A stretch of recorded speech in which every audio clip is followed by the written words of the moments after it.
우리가 하나님을 찬양하는 것은 놀라운 일을 행하셨기 때문인데, 그 놀라운 일은 다른 것이 아니라 우리를 구원해 주신 것입니다. 얼마나 큰 은혜인지 말로 다 알 수가 없습니다.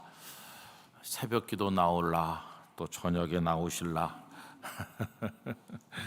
여러분, 하여튼 어떤 시간이든지 하나님의 은혜로 채워지시기를 축복합니다. 오늘 말씀을 이제 13장으로 넘어왔어요.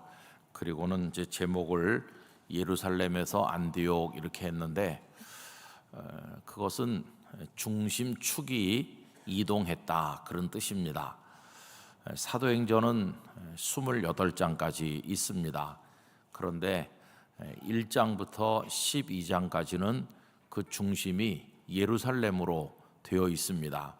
그래서 베드로와 요한이 중심이 되시고, 예루살렘 그 다락방에 성령께서 임하시고, 또 2장에 가보면은 이제 말씀을 전해서 하루에 3,000명이 예수님을 믿고 돌아오는, 그리고 또 성전 미문에 안진뱅이 장애인이 나음을 입고, 그러면서 굉장히 복음이 역동적으로 퍼져나가는 그런 말씀들, 또 집사 제도를 두어서 어려운 사람들을 구제하게 했던 이야기, 그러면서 핍박이 또 일어나가지고 스데반 집사님께서 순교하시는 걸 비롯해서 사방으로 이렇게 성도들이 핍박을 피해서 퍼져나가는 이야기, 그리고는 이제 바울이 등장하는 전조가 나오잖아요. 사울이라는 청년이 다메섹으로 가다가 주님을 만나서 거꾸러지는 이제 바울을 준비하시는 하나님의 그 손길이 언급되어 있고, 그리고 베드로를 대표로 보내서 이방인에게도 복음이 전해질 뿐만 아니라 성령께서 역사하신다 하는 것을 고넬료의 집에서 체험하게 하시고, 그것이 예루살렘 성도들에게도 전달되고, 12장에 오면 야고보 사도가 최초의 사도 중에 순교자로 세상을 떠나시고, 또 베드로도 죽이려고 했었는데 주께서 그를 구출하시는 이야기, 그리고 교회를 핍박하던 헤롯 아그리파 1세가 하나님의 진노 가운데 죽는 이야기, 이렇게 쭉 전개되는데 그 중심이 예루살렘 교회를 축으로 하고 있어요. 그런데 이제 13장으로 넘어오면 그 축이 완전히 이동하는 걸 볼 수 있습니다. 그래서 오늘 13장에 와보면 안디옥 교회가 그 중심이 되고 있어요. 물론 그 이후에도 예루살렘 교회가 전혀 안 나오는 것은 아닙니다.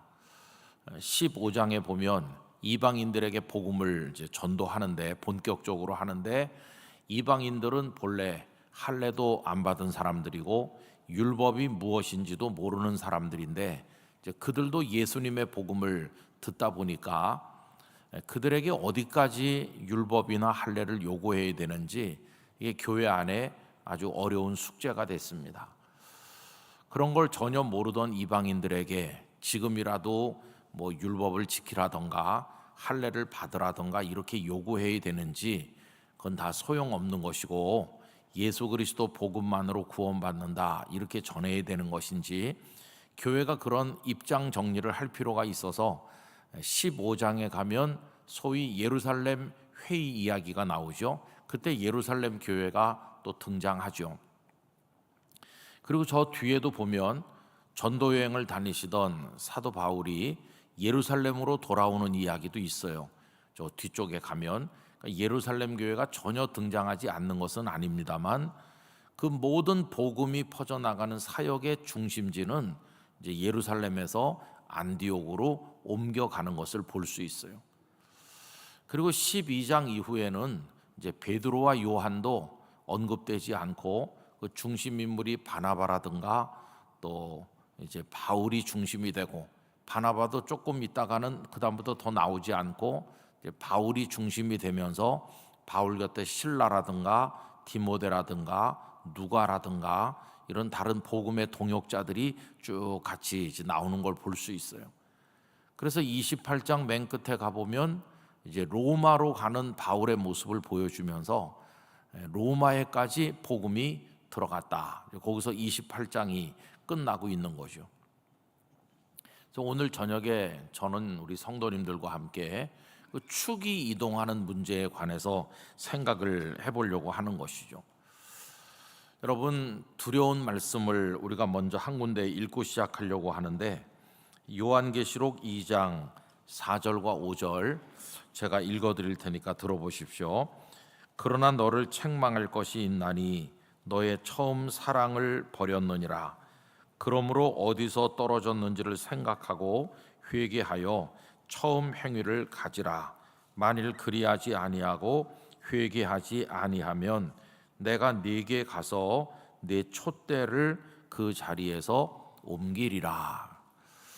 이 말씀은 잘 아시는 것처럼 요한계시록의 소아시아 7교회를 향한 주님의 말씀이 쭉 나오는 가운데 첫 번째 교회인 에베소 교회를 향해서 주신 말씀 가운데서, 에베소 교회가 굉장히 규모가 크고 아주 훌륭한 교회이기는 하지만은 책망할 것이 있다 하시면서 처음 사랑을 버렸다. 그리고 그것을 너희들이 생각하면서 회개하지 아니하면 촛대를 옮기겠다. 이렇게 말씀하시는 두려운 말씀, 그걸 읽었습니다. 여러분, 예루살렘에서 안디옥으로 중심축이 옮긴 것을 두고 하나님께서 예루살렘 교회의 촛대를 옮기셨다고 말할 수는 없죠. 왜냐하면 여전히 예루살렘 교회는 건재했기 때문입니다.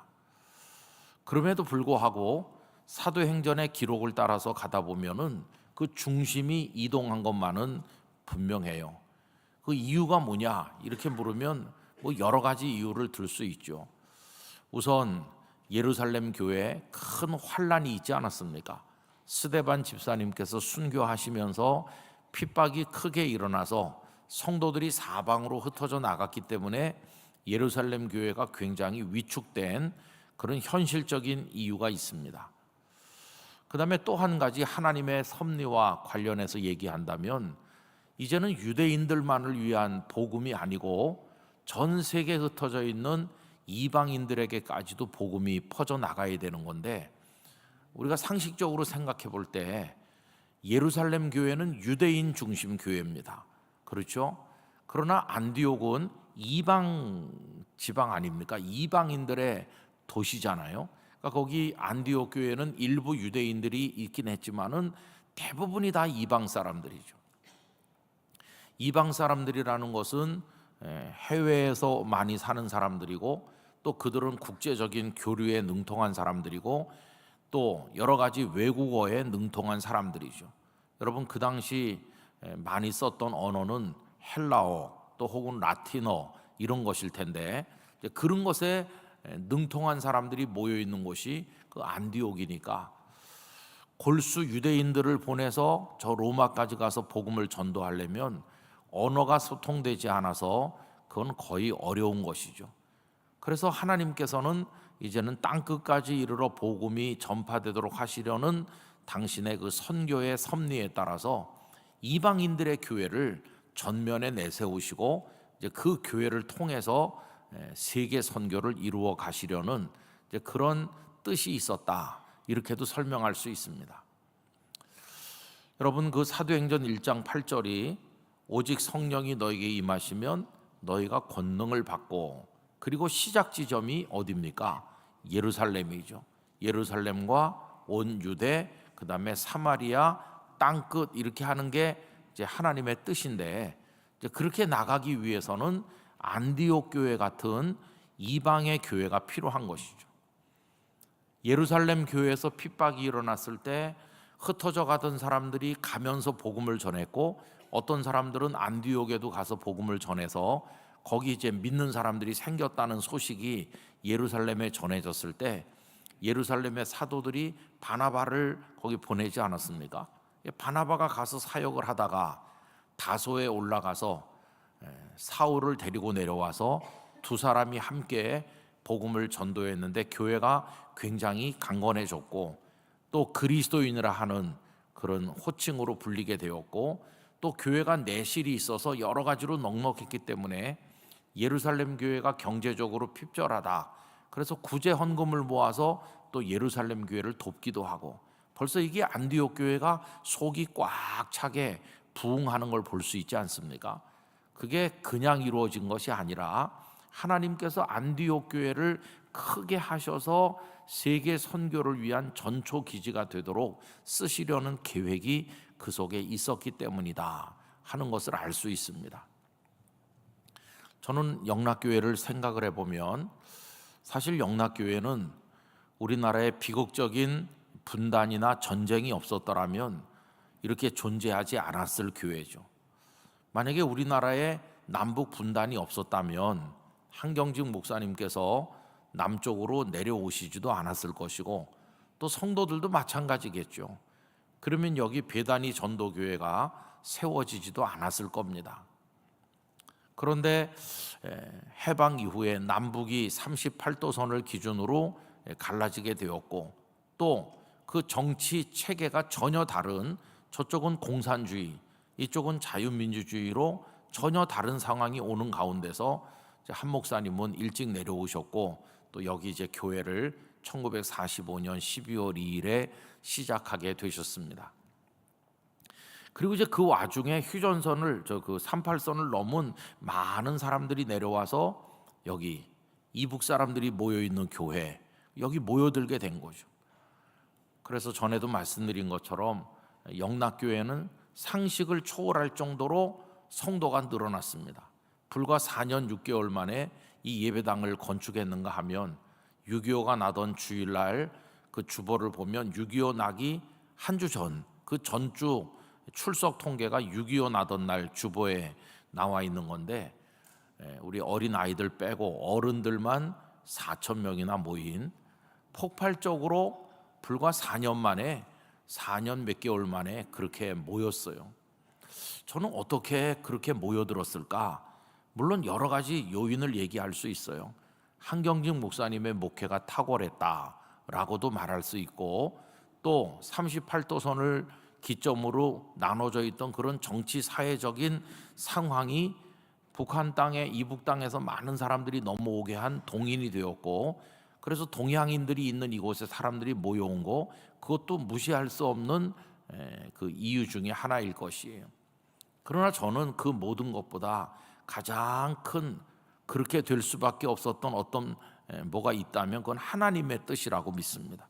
하나님께서 이곳에 교회를 세우시되 아름답고 능력 있는 교회를 세우셔서 그동안 영락교회를 통해서 80년 동안 국내는 물론 해외까지 이룩한 그 많은 선교적인 열매가 얼마나 놀랐습니까?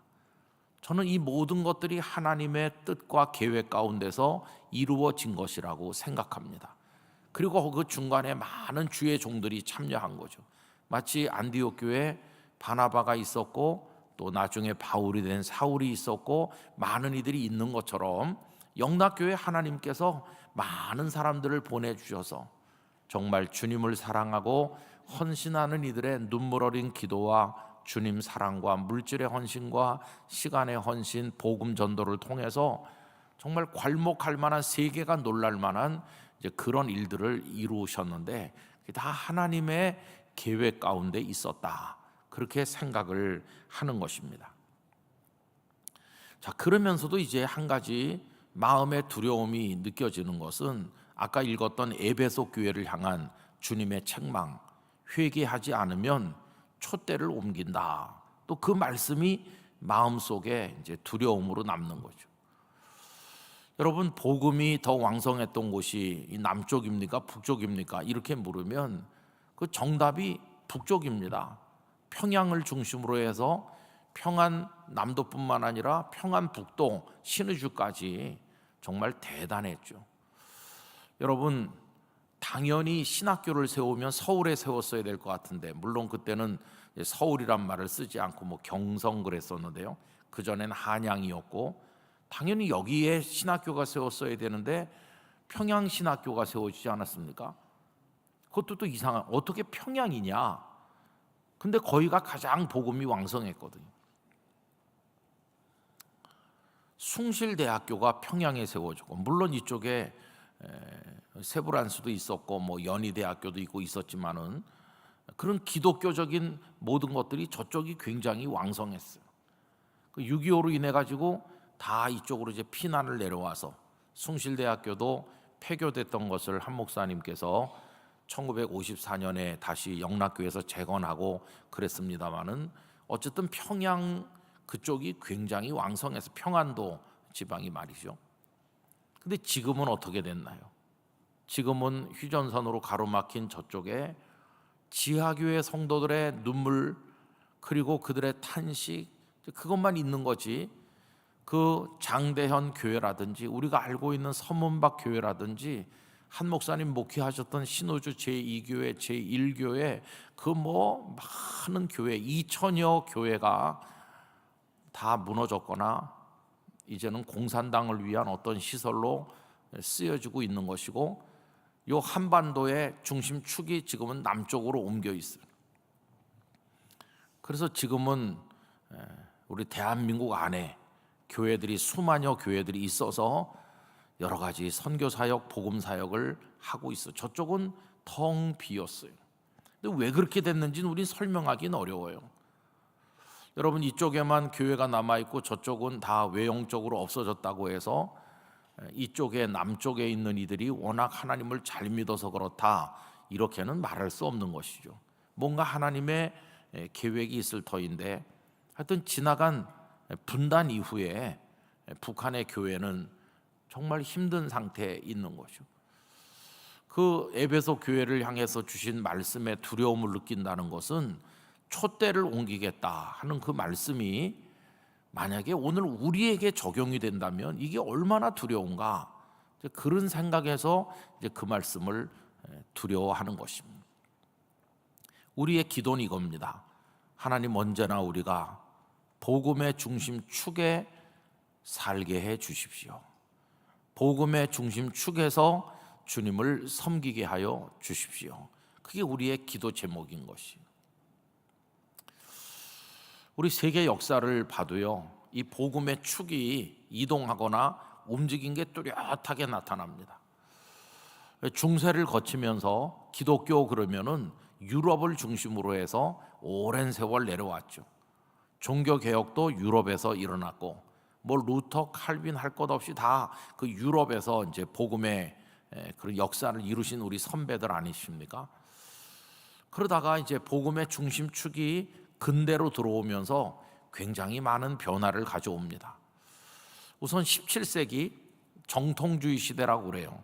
17세기 정통주의 시대 그러면은 우리 한국교회 성도들은 정통주의 그러면 무조건 좋은 거 이렇게 생각하는데 여러분 이 정통주의는 아주 경직된 생명력은 사라져버린 교리화된 화석화된 어떤 그런 걸 말하는 겁니다. 그 선배들이 칼빈, 루터 그런 분들이 선배죠. 그분들은 가슴 속에 눈물이 있었고 부르짖음이 있었고 죄책감에서 회개했고 구원의 은혜를 체험을 했고 가슴에 불이 붙고 뜨거웠던 살아있던 그리스도인들이죠. 그런데 루터나 칼빈이 1500년대 사셨던 분들 아닙니까? 그런데 그로부터 세월이 100년 이상 지나서 1700년대쯤 들어오면요, 이 정통주의 시대에 오면은 그런 1세대 그 선배들의 뜨거웠던 가슴은 다 식어버렸고 남아있는 거는 화석화된 신학과 교리만 남아있는 거예요. 루터가 이렇게 말했지, 칼빈은 저렇게 말했지 그러면서 지적인 것만 남아있었어요. 그래서 그 시대를 주지주의 시대라고도 그럽니다. 여러분 그때는 목사님들의 강단의 설교가 아주 차갑고 냉랭한 교리 강론 같은 거였어요. 딱딱한 지식을 이렇게 전수하는, 그리고 그 당시 집필한 책들은 보통 10권, 15권 전집 중심으로 집필을 했는데 읽을 수 없을 정도로 따분한 그런 논쟁들 그런 것들로 꽉 차 있어요. 그리고 다 사람들은 잘 차려입고 교회 와서 점잖게 앉아 있었지만은 그 안에 눈물도 회개도 감격도 기쁨도 감사도 없었습니다. 싸늘하게 식어버린 교회였어요. 사람들은 다 교회를 떠나서 바깥으로 나가기 시작했고 새롭게 등장한 철학적 사조에 자신을 맡기기 시작했어요. 이제 그렇게 지나는 동안에 하나님께서는 그런 것에 대해서 이건 잘못된 거야라고 깨닫는 사람들을 일으켜 주셨어요.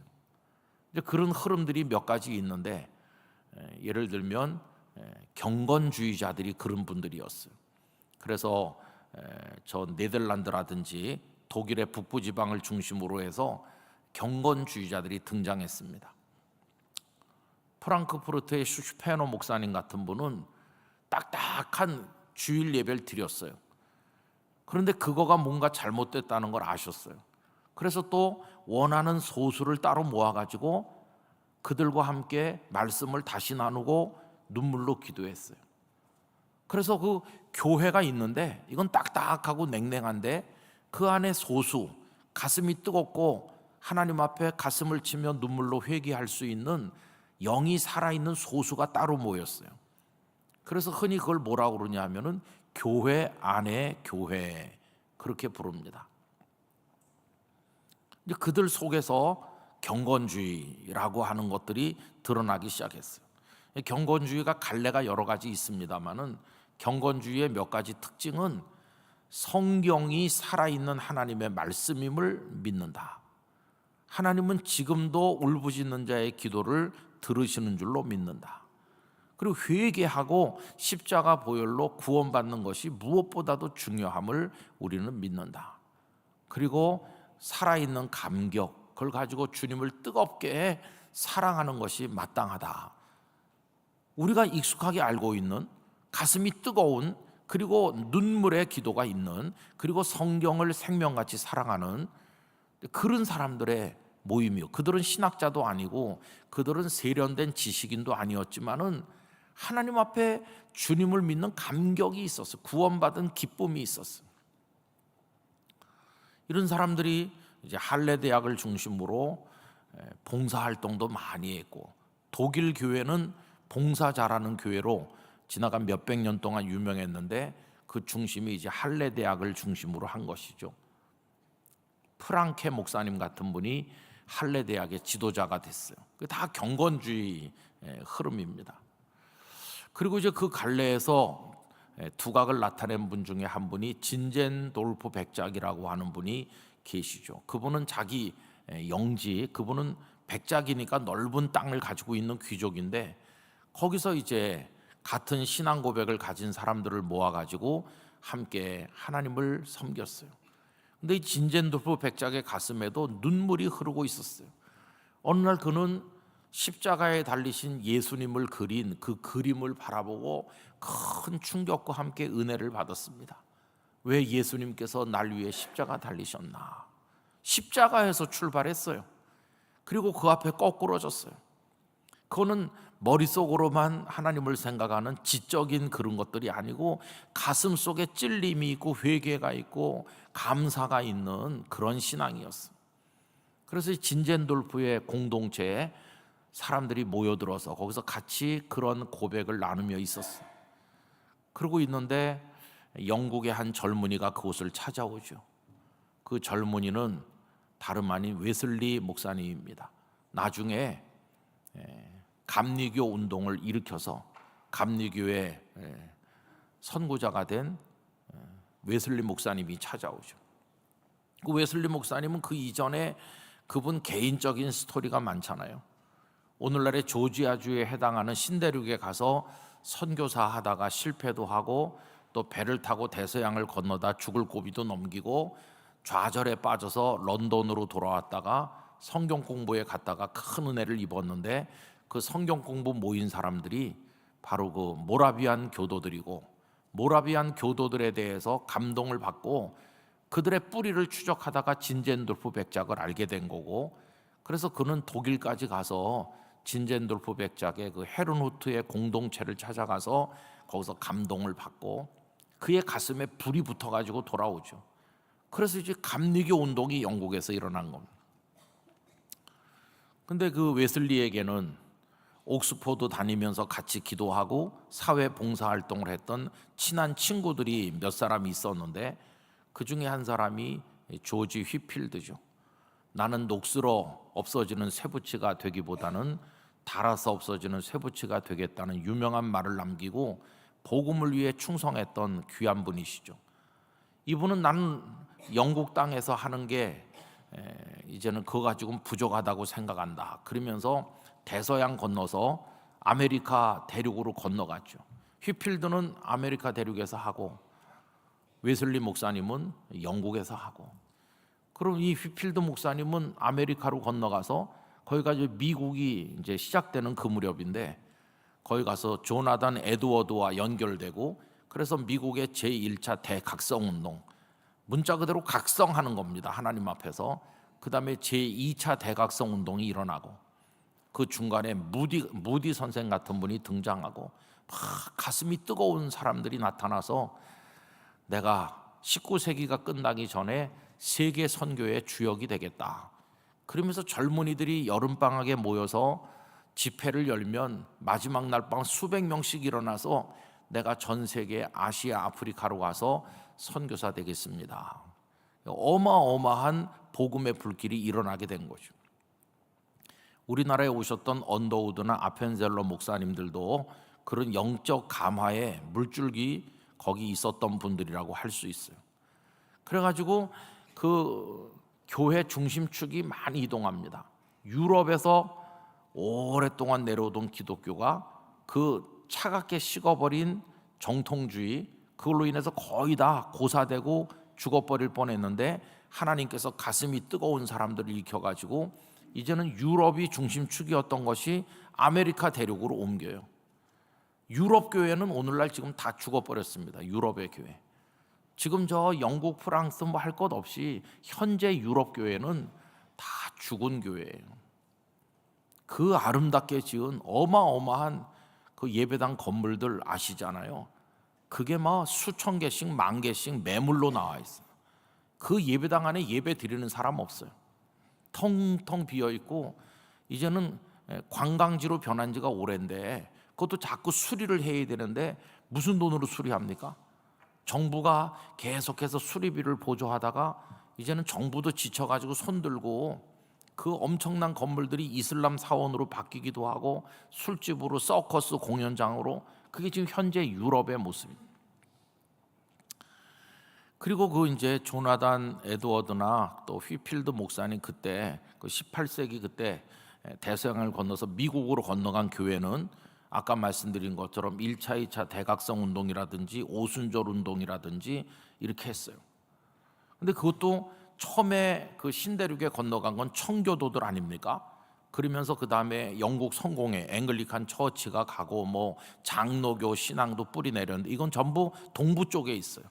그 동부 쪽에 있는 점잖은 미국 교회들, 예배당 잘 짓고 양복 쫙 입고 이렇게 주일날이면 또 그 부인들하고 이렇게 손잡고 분위기 있게, 다 영화에서 보면 뭐 다 이렇게 쓰고 또 베일로 가리고 손에 장갑 끼고 그러면서 교회 드나들던, 그리고 점잖게 아주 세련된 예배 순서에 따라 예배하던 동부 쪽에 있는 교회들은 다 쇠퇴했습니다.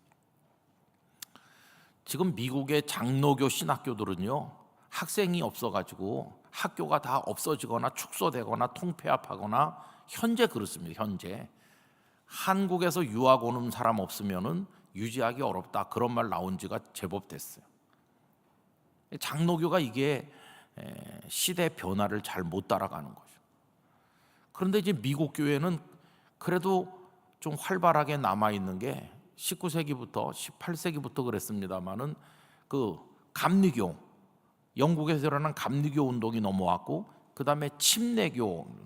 여러분 서부 영화 같은 거 보면은 동부 쪽에 있는 그 소위 성공회나 이런 장로교 같은 목사님들은 점잖게 있는데 그 영화 속에 똑같이 말 타고 달리면서 서부 개척 시대 때 그 개척자들과 같이 먹고 같이 자면서 저 태평양 바다까지 달렸던 목사님들이 있어요. 그분들이 다 감리교, 침례교 목사님들이 대부분이. 장로교 목사가 되려면 정규 과정의 신학교를 다 졸업해가지고 그래서 안수받기가 어려웠는데 이 침례교 같은 데는 신학교를 안 나와도 복음에 대한 열정이 있고 체험이 있는 사람 조금 교육을 시켜서 목사 안수를 주고 그 사람들은 의욕적으로 자기도 옆에 권총 차고 말 타고 같이 개척자들과 함께 가는 데마다 교회를 세웠어. 지금 미국 교회는 그 신자 숫자로 따지면은 그 감리교와 침례교가 절대 다수를 차지하고 또 오순절 순복음 계통의 교회들이 곳곳에 많이 세워져 있고 축이 많이 이제 이동하는 거죠.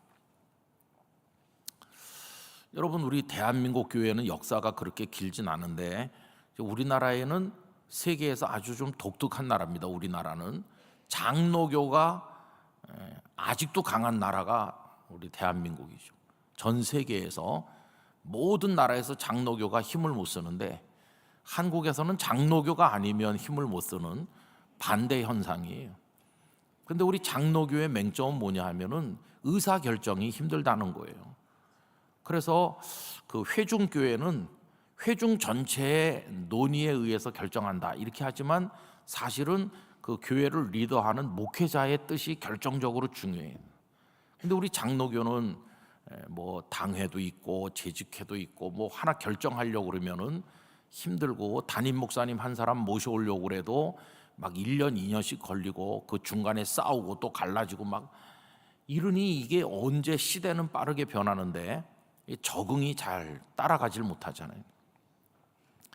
그래서 거룩한 융통성을 가지고 성령님의 명령에 순종하는 그런 영적으로 역동성을 가진 교회가 돼야 되는데 이런 게 이제 어려운 문제로 남아 있어요. 자, 이제 그런 얘기는 그만하고요. 이제 이 안디옥 교회가 어떻게 중심축이 됐을까? 여러분, 이거는 이제 오해는 하시면 안 됩니다. 예루살렘 교회가 형편 없어졌기 때문에 안디옥 교회가 부상했다 그런 뜻은 아니에요. 예루살렘 교회는 어머니 교회로서 아주 귀중한 유산을 계속 가지고 있었고 그런데도 하나님이 안디옥 교회에 이렇게 새로운 중심이 되도록 하신 이유가 뭘까? 아까 하나님의 섭리가 전 세계 선교를 위해서 이방 교회가 필요했기 때문이라고 말씀드렸는데 이제 그거 빼놓고도 안디옥 교회에 돋보이는 면이 뭘까? 오늘 본문에서 보면은 몇 가지 얘기할 수 있는 게 있어요. 첫째는 다양성입니다. 다양성. 여러분, 오늘 말씀 1절에 보면 다양한 사람들의 이름이 언급되잖아요. 안디옥 교회 선지자들과 교사들이 있는데 바나바는 우리가 너무 잘 아는 그 바나바죠. 니게르라 하는 시몬, 이 니게르가 피부가 검은 사람으로 이해하는 사람들도 있어요. 그래서 혹시 구레네 시몬이 아닌가 하고 짐작하는 사람도 있지만 그건 좀 지나친 억측일 것이다 이렇게 생각이 들고 또 구레네 사람 루기오, 또 분봉왕 헤롯의 젖동생 마나엔, 이거는 유모의 아들이란 뜻인지 뭔지는 정확히 모르지만 하여튼 헤롯의 가문과 뭔가 이렇게 가까운 사람이죠. 그리고 이제 사울 이렇게 돼 있어요. 여기 언급된 몇 사람의 이름을 보면은 저 멀리서 온 사람도 있고 유대인도 있고 그리고 출신이 다양해. 이방에서 온 사람도 있고 이렇게 다양성. 그러니까 안디옥 교회는 꽉 막힌 교회가 아니고 굉장히 문호가 넓혀진 누구든지 다 와서 자리 잡을 수 있는 그런 교회였다 하는 걸 알 수 있어요. 그 다음에 무엇보다도 영적인 교회라는 것입니다. 영적인 교회. 오늘 본문 2절에도 보면 주를 섬겨 금식한다 그런 말이 나오고 3절에도 금식하며 기도하고, 이 금식과 기도라고 하는 아주 영적으로 깨어서 하나님 앞에 매달리는 신령한 교회였었다 하는 걸 알 수 있죠. 그 다음에 또 안디옥 교회는 성령님께 순종하는 교회예요. 성령님께서 바나바와 사울을 따로 세우라 하시잖아요. 거기 2절 주를 섬겨 금식할 때에 성령이 이르시되 내가 불러 시키는 일을 위하여 바나바와 사울을 따로 세우라 하시니, 사실 이 안디옥 교회에 두 기둥을 꼽는다면 이 두 분이죠. 바나바와 사울. 바나바와 사울을 빼면 안디옥 교회는 누가 담당하지 할 정도로 현실적인 큰 문제인데도 성령께서 두 사람을 따로 세우라 하니까 즉각적으로 순종했다는 것을 볼 수 있어요.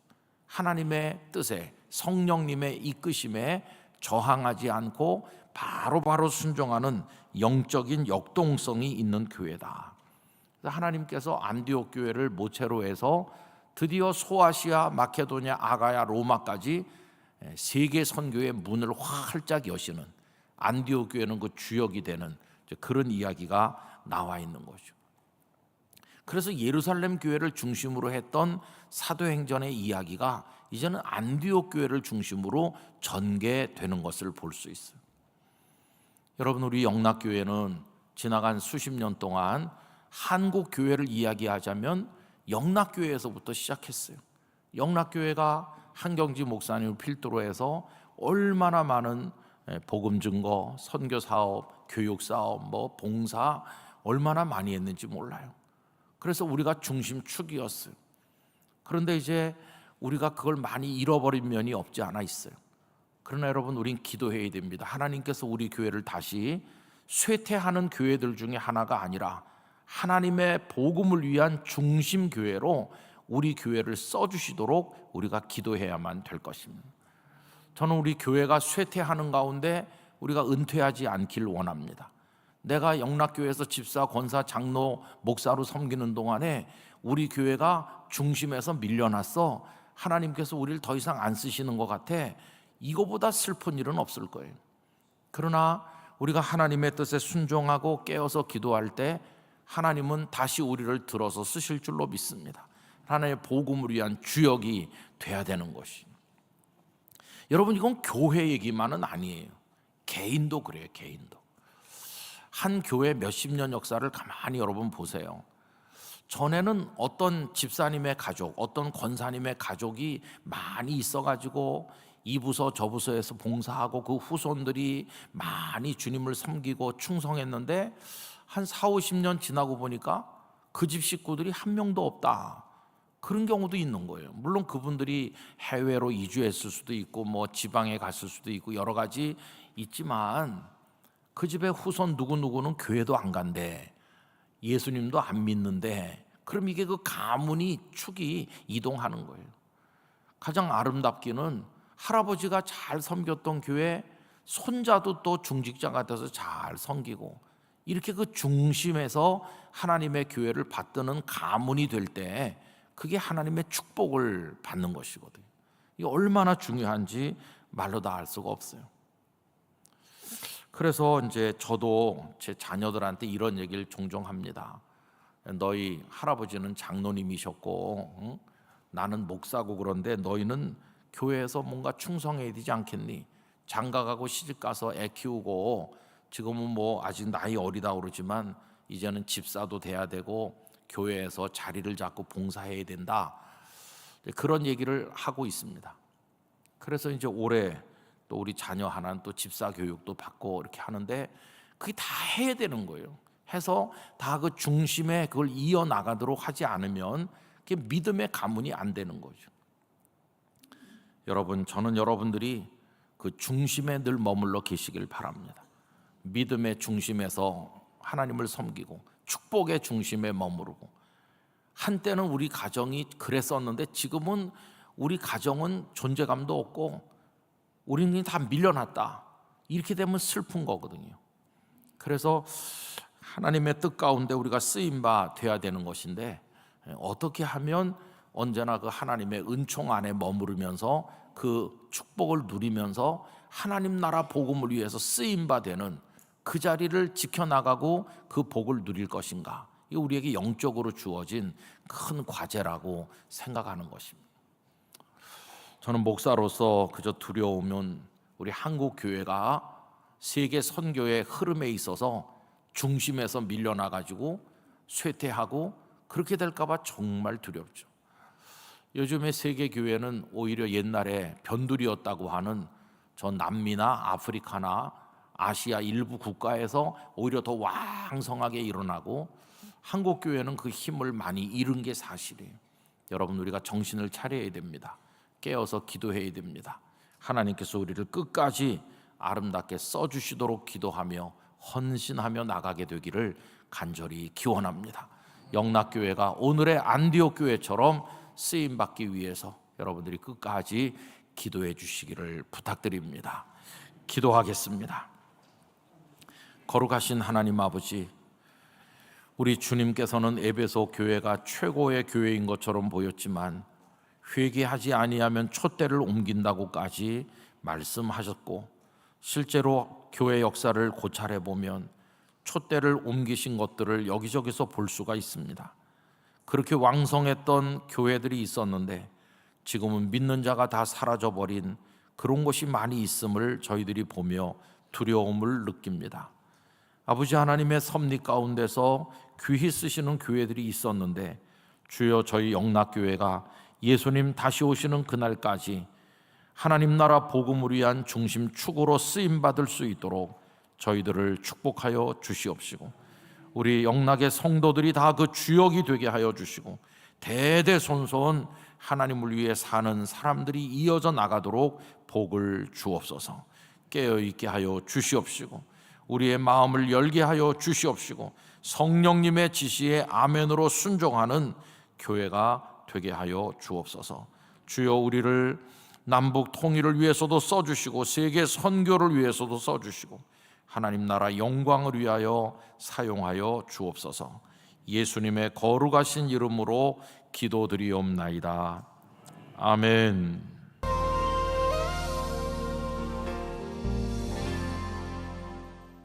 무척 더우시죠?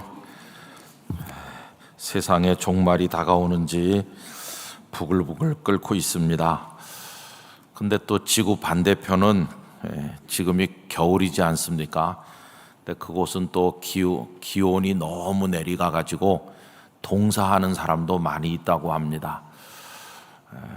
인간의 죄악이 차고 넘치고 욕망이 절제되지 않아서 이 지구촌을 다 망가뜨린 결과가 이렇게 나타난다 하는 생각을 하니까 하나님 앞에 부끄럽기도 하고 두렵기도 한 마음뿐입니다.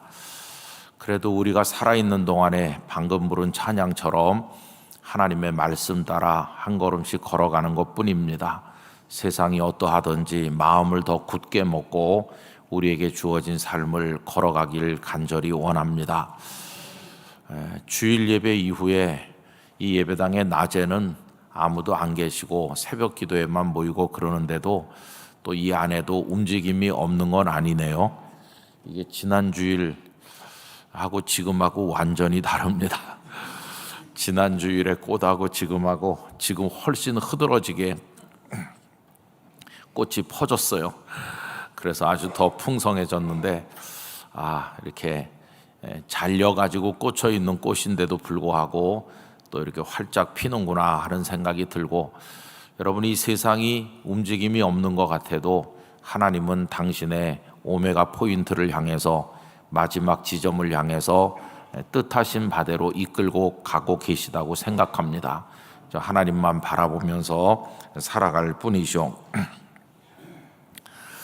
예수님을 믿는 우리 성도들은 살아있는 동안에 부흥을 경험하는 게 정말 중요합니다. 내가 평생 예수님을 믿었는데 영적 부흥을 경험해 본 적이 없어. 정말 불행한 그리스도인이죠.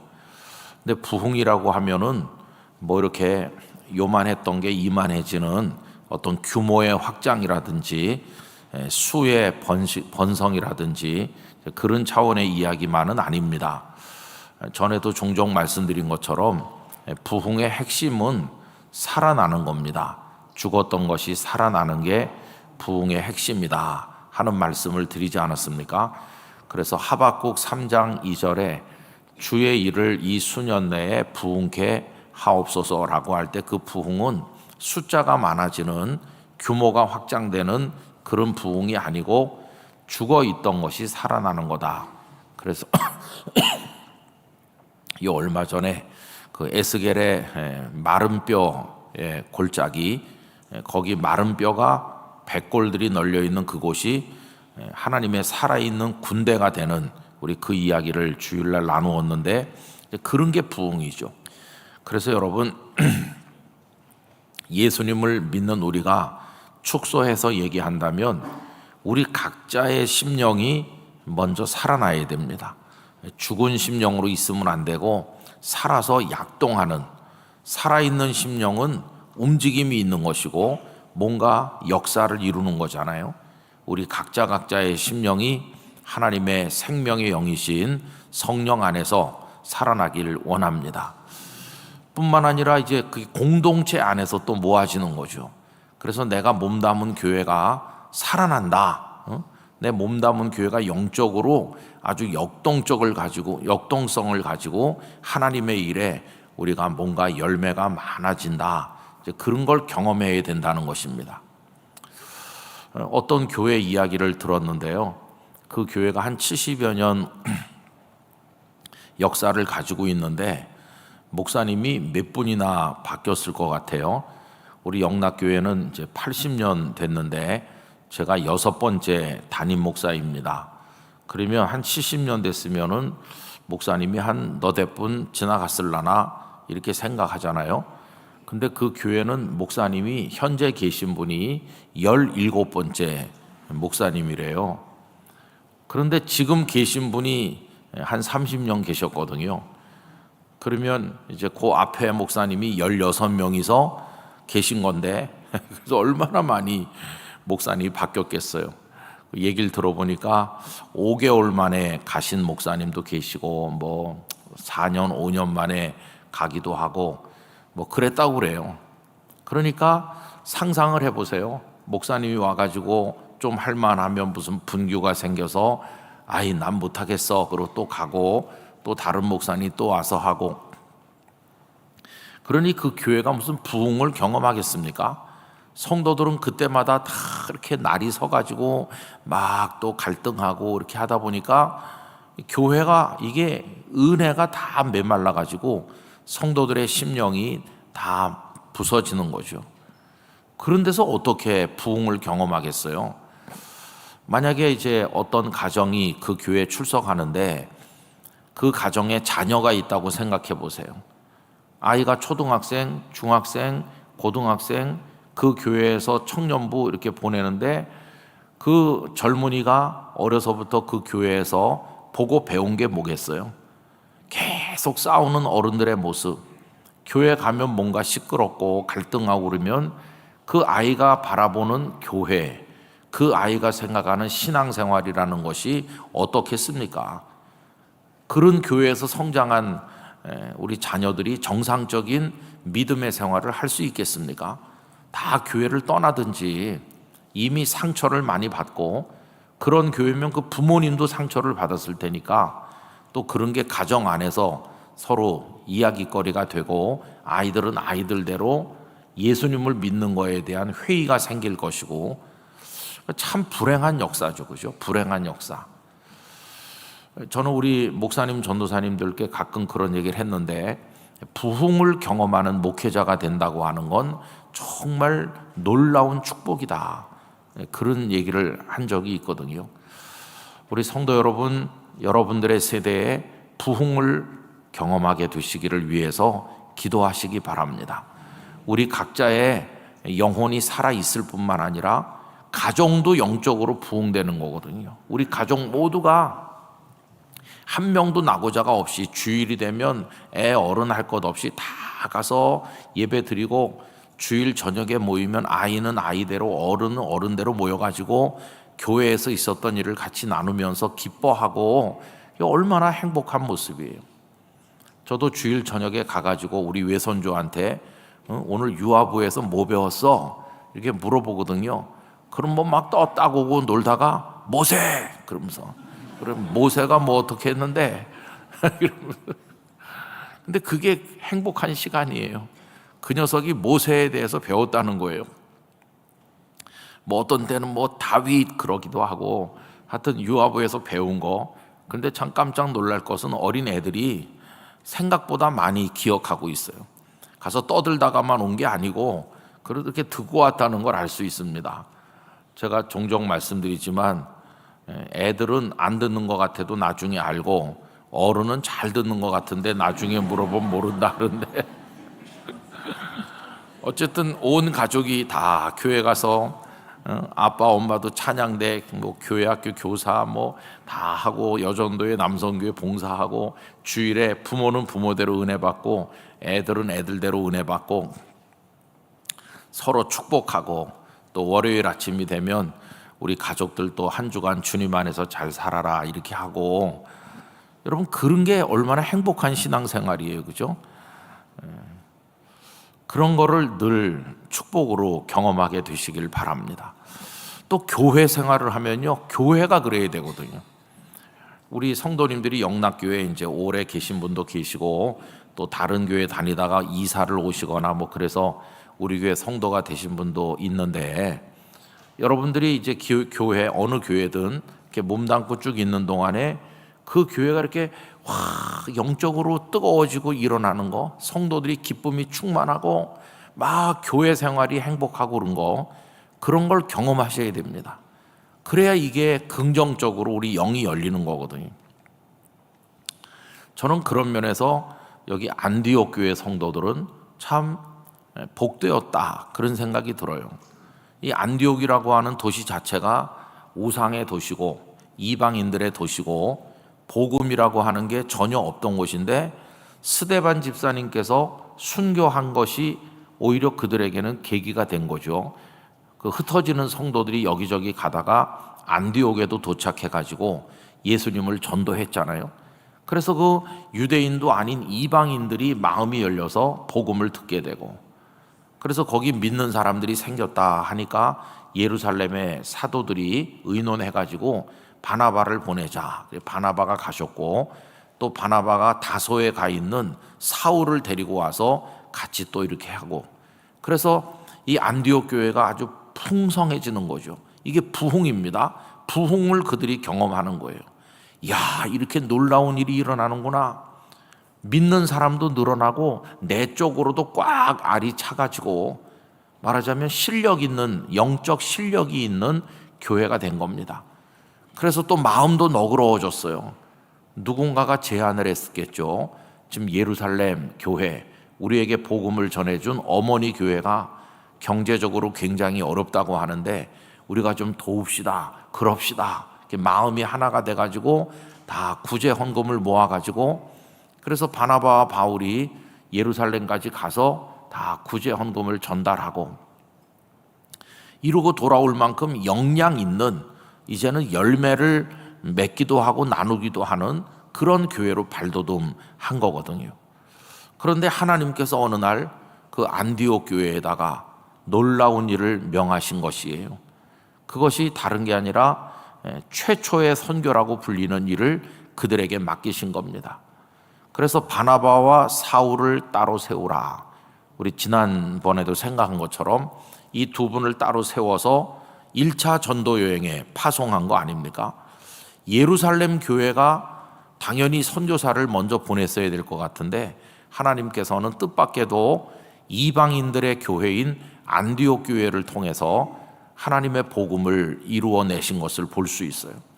그래서 예루살렘, 유대, 사마리아를 지나서 이제 땅 끝에 증인이 돼야 될 차례인데, 드디어 안디옥 교회에서 그 깃발을 들어가지고 땅 끝이라고 할 수 있는 멀리까지 가는 선교가 본격적으로 시작이 된 거죠.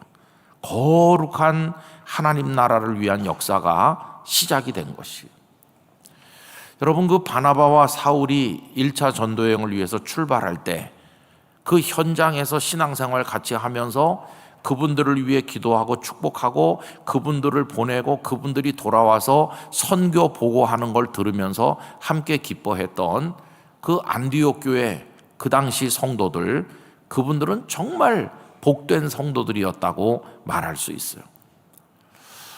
저는 우리 영락교회 성도님들께서 영락교회 몸담고 신앙생활 하시는 동안에 우리 영락교회가 그런 교회가 되길 원합니다. 하나님께서 우리 교회를 향해서 거룩한 복을 주시고 우리 속에서 거룩한 일들이 시작이 되고 열매를 맺게 되는 그런 걸 우리가 매일같이 본다면 얼마나 놀랍습니까? 그래서 뭐 청년들이 농촌에 가서 봉사를 하거나 또 비전 트립을 가거나 또 혹은 선교사님을 우리가 이렇게 파송해서, 얼마 전에도 김하영 선교사님을 탄자니아로 파송했는데, 이제 뭐 그런 거를 우리 교회가 한다든지 여기저기 교회를 뭐 돕고 또 사송 영락교회를 개척하고, 이런 것들이 그냥 심상한 사소한 일이 아니라 이런 것들이 다 모아져 가지고 하나님의 역사를 이루는 것입니다. 안디옥 교회가 그 앞에는 예루살렘 교회를 구제하는, 물질로 누군가를 돕는 이런 일을 했고, 여기 13장에서는 선교도 하는 것이죠. 여러분, 우리 교회 5대 본질적 사명을 늘 우리가 얘기하고 있는데, 이제 교회는 그런 일들을 왕성하게 하면서 거룩한 역사의 현장이 되는 것이고, 나는 구경꾼으로 있는 게 아니라 어떤 방법으로든지 거기 참여해서 같이 기도하고 물질의 헌신과 몸의 헌신을 통해서 하나님 역사에 참여하는 거죠. 그래서 그때 뭐가 불같이 확 일어나는, 그게 부흥을 경험하는 겁니다. 야, 하나님이 역사하시니까 놀라운 일이 일어나는 걸 내 눈으로 봤어. 이걸 경험하는 거 행복한 거예요. 그때 그 교회에 어떤 전도사님이 계시다고 해봅시다. 그 전도사님이 거기 감동받아서 가슴이 뜨거워지고, 내가 맡은 부서도 좀 그래야지 열심히 기도하면서 헌신해서 그 전도사님이 맡은 부서가 확 이렇게 일어나면, 그 전도사님이 다른 교회 가서 또 목사가 되셔서 목회를 하시고 이렇게 평생 하는데 부흥을 경험해 본 목사님이 되는 거예요. 어려운 교회 부임에도 제가 영락교회에서 이렇게 했을 때 그때 하나님께서 도우시는 걸 경험했습니다. 우리가 지금 어렵지만 그 하나님은 여기서도 역사하실 줄 믿습니다. 여러분 힘냅시다. 이렇게 하면은 또 그 교회도 부흥되는 거예요. 결국 성령의 불이 그 가슴에 붙어 있는 하나님의 종들이 여기도 있고 저기도 있고 다 흩어져 가지고 하나님의 부흥의 역사를 여기저기 옮겨 다니면서 경험하고 일으켜 세우고 하나님 나라를 이루어 가는 것이, 성령께서 이제 그런 사람들을 사용하시는 거예요. 근데 여러분, 반대로 다 이렇게 불이 꺼지는 것 같이, 그렇다고 생각해 보세요. 여기서도 조그만 불이 있었는데 꺼졌고, 저기서도 조금 뭐 하는 것 같더니 꺼져버렸고, 다 불씨가 다 꺼져가지고, 이게 한 교회도 그래요. 그래서 뭐 연세 높으신 어르신들도 기력이 다 떨어져서 이제 교회도 못와, 뭐 구역 예배도 드리는 데도 없어, 청년들도 이제 모이지도 않아, 뭐 주일학교 애들도 없고, 교회 장로님들도 힘이 다 빠져서 뭐 예배도 잘 안 오고 기도도 안 한다, 목회자들도 어깨가 축 늘어져 가지고 설교 준비도 제대로 안 한다. 그러면 이게 다 불 꺼진 교회가 되는 거예요. 누가 좋아하겠어요? 사탄이 축제를 열 거예요. 그게 이제 슬픈 현실이에요. 근데 제가 참 개인적으로 슬프게 생각하는 거는, 저도 이제 뭐 머지않아 은퇴할 목사인데, 우리 한국 교회가 한때는 이렇게 확 일어날 때가 있었어요. 그런데 지금은 한국 교회가 좀 힘이 많이 빠졌어요. 세상에서 비난도 많이 받고 뭐 여러 가지 우리 잘못 때문이죠. 그리고 교회들마다 위축된 교회들이 참 많이 있어요. 그래서 이럴 때, 내가 목회자로 살다가 이제 사명을 마쳐야 된다고 생각하면 참 마음이 아파요.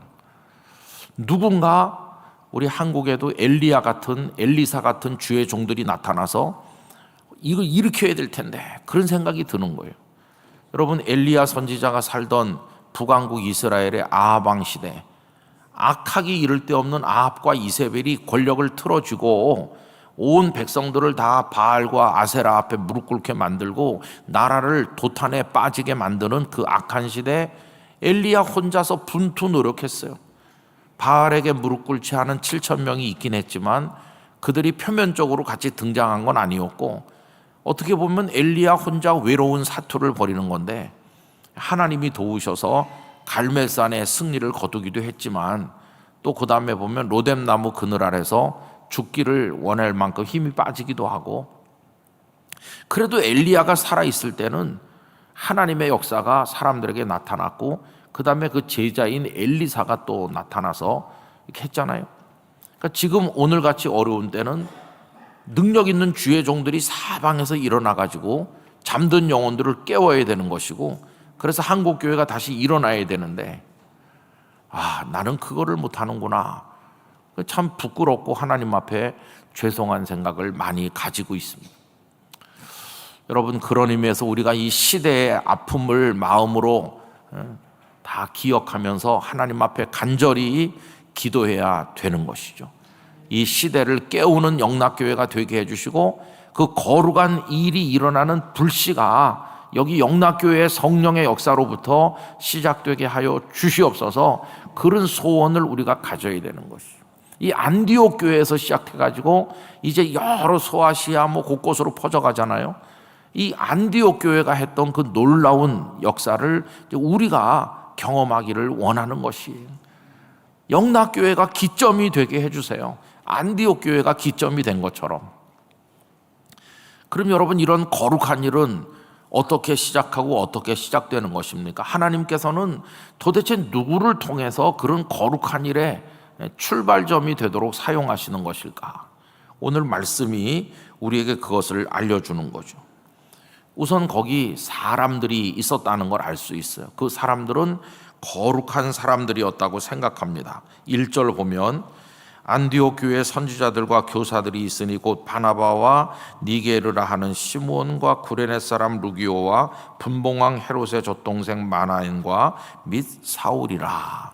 여기 이름들이 쪼로로 나올 때 여러분, 이걸 이렇게 우리에게 각색해 갖고 받아들이며 읽으면 얼마나 멋지겠어요. 영락교회 성령에 충만한 주의 종들과 이러이러한 사람들이 있었다. 그 중에 보면 김은성 목사도 있고, 이렇게 얼마나 멋지겠어요, 그죠? 저는 여러분들의 이름이 다 여기 포함되길 원합니다. 그때 그 영락교회에 이러이러한 집사님, 장로님, 권사님, 성도, 청년이 있었다. 그들의 가슴이 다 성령으로 불붙어 있었다. 그게 얼마나 멋진 역사예요. 역사, 거룩한 역사 아니겠어요? 그럼 그분들이 한 일이 뭔가?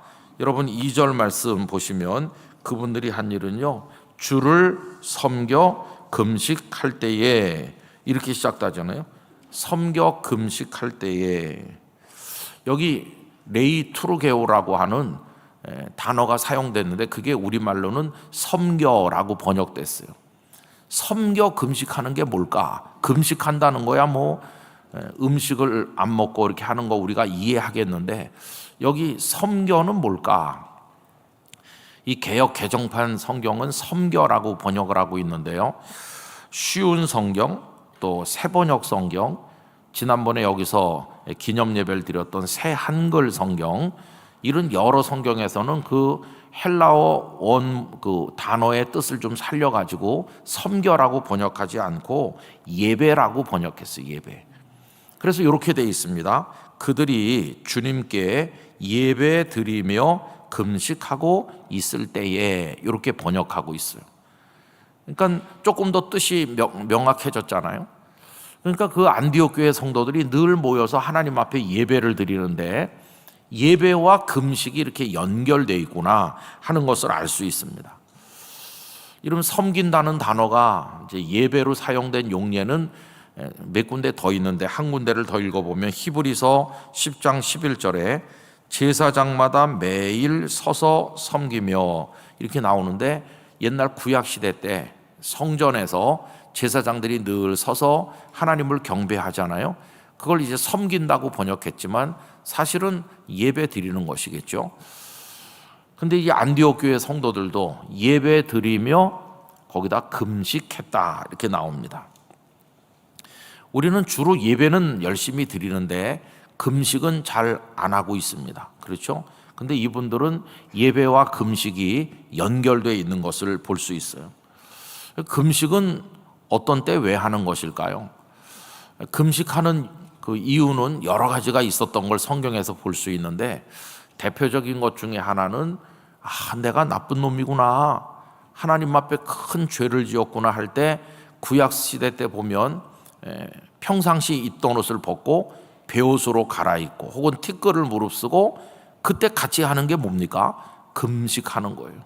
이 상황에 내가 무슨 밥을 먹겠냐, 하나님 앞에 베옷을 입고 금식하는 거, 이건 회개의 뜻이 있어요. 회개. 그럴 때 이제 금식을 한 거고요.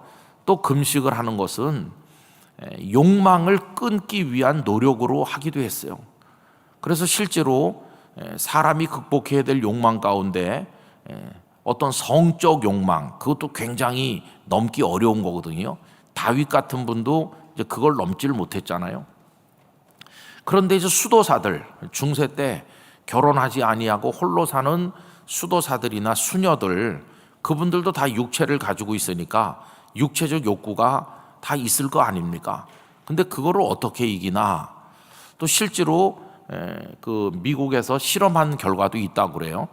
음식을 안 먹거나 적게 먹음을 통해서 욕망이 사라지는 것을 통계적으로 의학적으로 증명하기도 했다고 그래요. 그래서 금식은 옛날부터 그 수도적 영성을 추구하는 많은 분들이 자기 안에 생기는 여러 가지 교만, 세상에 대한 명예 욕구, 물질에 대한 욕구, 이성에 대한 욕구, 하여튼 우리 속에서 일어나는 온갖 욕망들, 이제 그거를 절제하고 죽이기 위한 하나의 상징적 방법으로 금식을 이제 많이 했다는 걸 알 수 있어요. 또 그런 소극적인 목적만 있는 게 아니고 금식은 적극적으로 말하면 하나님, 내가 먹는 것도 포기할 만큼 다 내려놓고 하나님만 바라보겠습니다. 주님께 집중하기 위해서. 여러분, 세상에서 여러 가지 일을 하지 않아도 가만히 있는 사람도 먹는 건 하잖아요. 음식을 차려야 되고 먹어야 되고. 그런데 나 그것도 안 하고 그냥 주님께만 집중하겠습니다. 우리 영락 수련회에서 1년에 2번 우리 목사님들의 포이메네스 영성 수련회가 있습니다. 사모님들도 2번 하고, 근데 목사님들은 좀 길게 하고 사모님들은 좀 짧게 하고 그래요. 근데 특징이 뭐냐 하면 들어오시는 날 그 휴대폰을 맡긴다는 거예요. 휴대폰을 맡기고 5박 6일 또 그 일정이 2박 3일 뭐 다 끝나고 집에 가실 때 폐회배 드리고 난 다음에 휴대폰을 드립니다. 그러니까 담임 목회하고 바쁜 목사님들이 사방서 연락이 올 텐데 휴대폰을 안 쓰는 게 그게 쉽겠어요? 그 정말 어려운 거죠. 그런데도 휴대폰을 맡기는 거예요. 거의 일주일 동안. 얼마나 궁금하겠어요? 그런데도 그걸 휴대폰 금식이죠. 그리고 이제 말도 안 합니다. 거기서는 침묵 수련회. 밥 먹을 때도 옆에 앉은 사람하고 많이 드세요, 뭐 맛있네요, 이런 말도 안 합니다. 그냥 침묵으로. 또 한 방에 한 분씩 계시면서 대화를 안 해요. 그저 말씀하는 거는 그 프로그램 중에 이렇게 모여 앉아가지고 서로 이렇게 나누는 시간이 있어요. 그때만 제한적으로 얘기하고 나머지는 일절 말을 안 해요. 그러면서 주님께만 집중하는 거죠. 언어도 금식하고, 그 다음에 휴대폰도 금식하고, 그러면서 주님만 바라보는 거죠.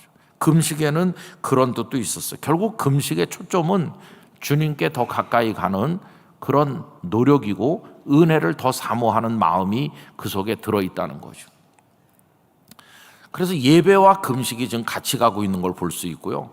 또 오늘 여기서 느끼는 건 뭐냐 하면 우린 대개 금식을 해도 공동체적 금식은 거의 잘 안 합니다. 예배는 다 같이 이렇게 모여서 드리지만 금식을 온 교회가 다 같이 하는 거, 그런 일은 우리 거의 하질 않아요.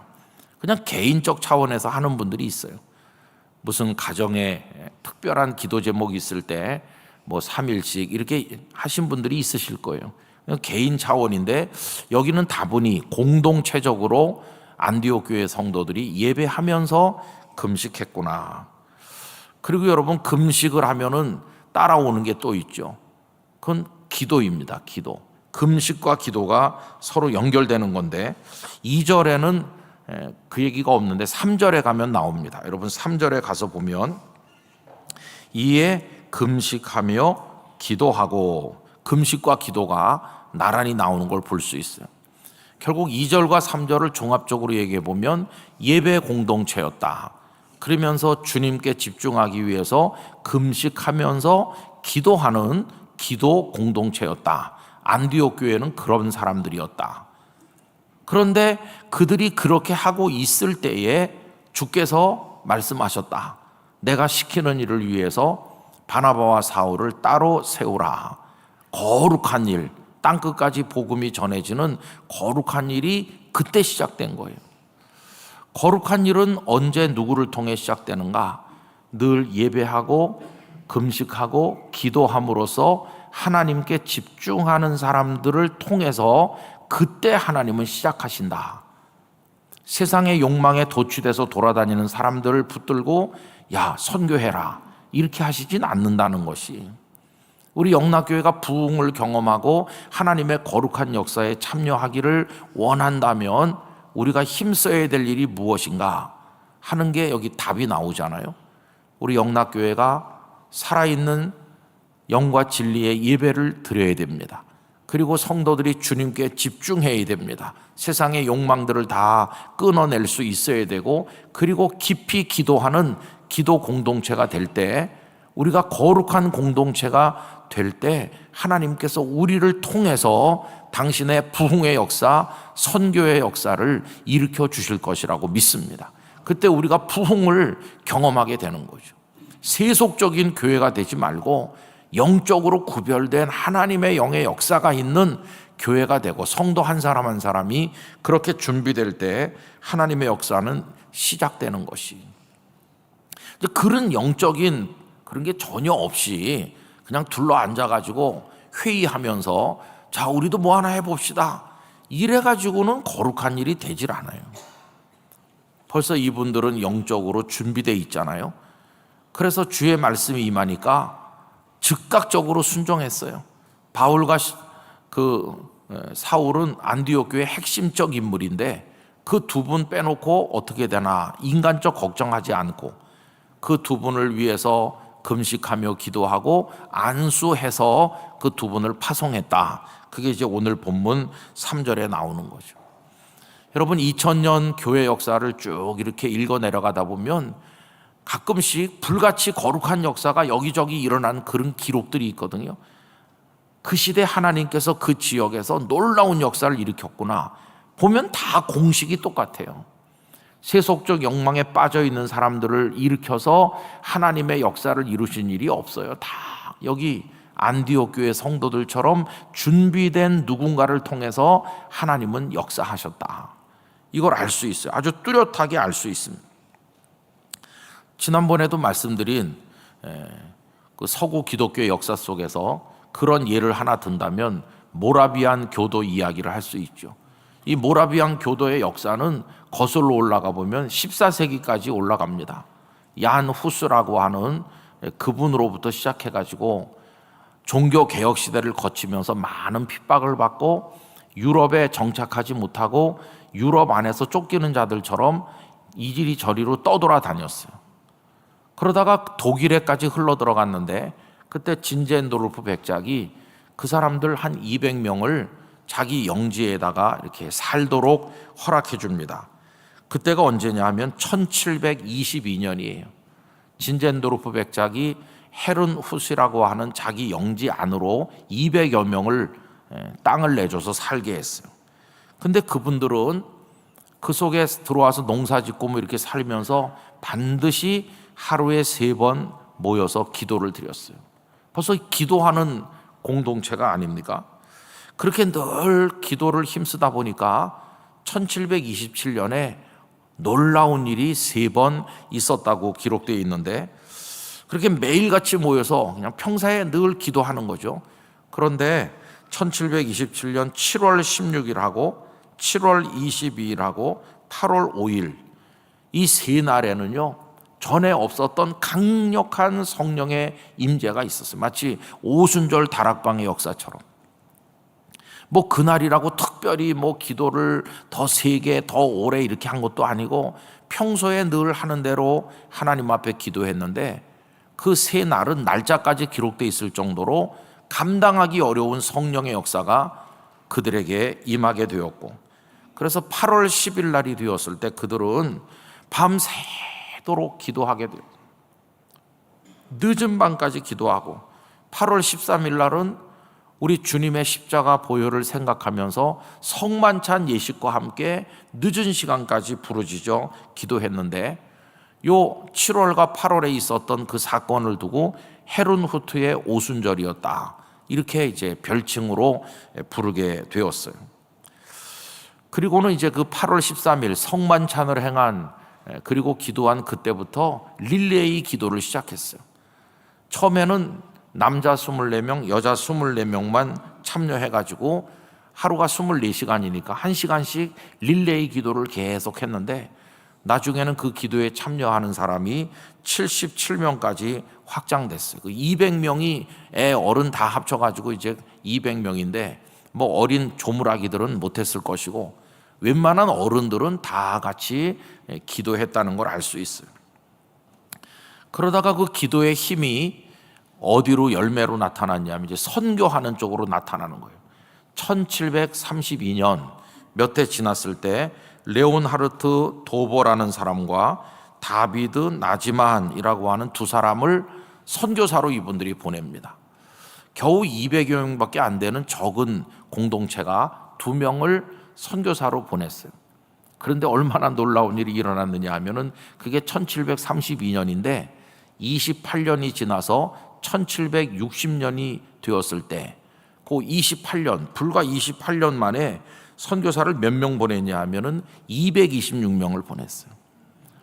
물론 그 헤르누세 공동체에 모여드는 사람들로 인해서 수가 조금씩 늘어났어요. 계속 200명인 건 아니고 나중에는 점점 많아졌는데 많아졌다 해도 그 불과 28년 만에 226명을 보낸다는 게 이게 가능한 일입니까? 그 비율대로 보내려면은 우리 영락교회는요 한 3,000명 가야 되는 거예요. 엄청난 사람이 선교사로 나갔어요. 그래서 그 비율로 보면은 대단했다는 걸 알 수 있어요. 그 226명이라는 숫자가 왜 대단하냐면요, 마틴 루터와 칼빈 같은 분이 종교 개혁을 한 이후로 모든 개혁교회가 보낸 선교사를 다 합쳐도 226명이 안 되거든요. 근데 그 헤르누세에 모여 있었던 작은 공동체가 보낸 선교사 숫자가 이렇게 어마어마하게 많았던 것이, 이 모라비안 공동체는 없어진 게 아니라 지금도 전 세계 40여 개 국가에 그 신앙을 이어받는 사람들이 퍼져 있고 전 세계에 흩어져 있는 모라비안 형제회에 소속된 성도가 한 140만 명 정도 되는 것으로 그렇게 알려져 있고, 지금도 그분들은 12명에 한 명은 선교사로 가야 된다, 그렇게 생각하고 있다고 합니다. 그러니까 무슨 목사님들만 가는 게 아니고 하여튼 모든 성도들이 다 선교사로 가야 될 사람들인데 그렇지 못하니까 적어도 12명이 모이면 그 중에 한 명은 선교사로 가는 거고 나머지 사람은 그 한 명을 위해서 헌신하는 거다. 이 선교의 열정이 대단한 인물들로 남아있어요. 근데 이 깜짝 놀랄 만한 이 근대 역사의 복음의 불길이 전 세계로 확장되도록 하는 이 일이 모라비안 형제단에 의해서 이루어진 것인데, 그들은 어떤 사람들이었나? 딱 안디옥 교회를 닮은 사람들이에요. 매일같이 모여 예배하고 하루 3번씩 기도하고, 그런데 성령이 그들에게 임하셨고 가슴이 뜨거워진 사람들이 릴레이 기도도 하고 성찬하면서 기도하고 뭐 이런 식으로 하다가 그게 선교로 열매가 되기 시작하면서 짧은 시간에 많은 선교사들을 보내고 지금까지도 거룩한 역사를 이루어 나가고 있는 것이, 여러분, 하나님께서는 그렇게 준비된 이들 속에서 거룩한 일을 시작하신다 하는 것을 알 수 있어요. 전 우리 영락교회가 그런 면에서 조금 특별한 열심을 낼 필요가 있다고 생각합니다. 우리가 진지한 예배자가 돼야 됩니다. 그리고 깊고 하나님과 교통하는 기도를 드려야 됩니다. 성령께서 우리 속에 다가오시는 역사가 우리에게 반드시 있을 것입니다. 근데 성령의 역사를 소멸하지 말고 거룩한 감동을 주시면 그것이 무엇이든지 간에 순종하는 성도가 될 때 하나님은 그런 이들을 통해서 오늘날 하나님의 뜻을 이루어 가실 줄로 믿습니다. 여러분, 교회가 이제 그렇게 익어가야 되는데, 여러분, 교회가 익어가는 거는요 마치 뭐와 같으냐면 옛날 할머니들이 녹두 부침개 만들 때 그거랑 비슷해요. 여러 가지 그 속에 속을 넣어가지고 이래서 녹두를 해가지고 이렇게 만들어갖고 이렇게 후라이팬에 이렇게 하잖아요. 할 때 그냥 계속 놔두는 게 아니죠. 여러 번 이렇게 뒤집고 또 이렇게 뒤집어서 앞뒷면이 다 노릇노릇 해가지고 바삭바삭하게 입에 넣으면 그냥 살살 녹죠.